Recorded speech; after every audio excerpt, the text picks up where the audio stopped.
In today's video, I'm going to teach you how to create recurring tasks in Smartsheet. If you find yourself adding the same tasks over and over again, setting up a simple automation will save you a lot of time and make sure nothing slips through the cracks. I'll walk you through the entire process step by step, and by the end, your tasks will be automatically recreated on the schedule you choose. First, open Smartsheet and go to the task sheet where you want your recurring tasks to live. This should be the sheet that already contains your tasks and the columns you use, like task name, assigned to, and especially a due date column. Make sure that due date column is set up as a date type, because the automation will rely on it.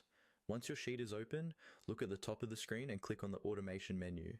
This is where you control all the automated workflows for your sheet.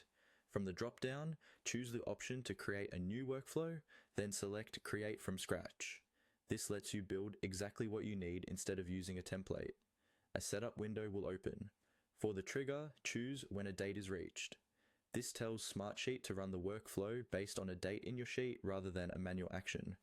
In the trigger configuration, click on Select a field. You'll see a list of columns from your sheet. Choose your due date column. This means that whenever a task's due date is reached, the automation can act on that row. Next, you'll define what the automation should do.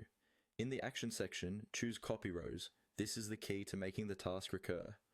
Copying the row will create a new task with the same information as the original one. After you select Copy Rows, click on Select a Sheet and choose the same sheet you're currently working in.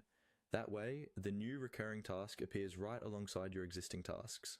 From here, simply follow the on-screen prompts. You'll be able to fine-tune options like when the date is checked, whether to run it daily, weekly, or based on specific conditions, and you can add filters if you only want certain tasks to recur.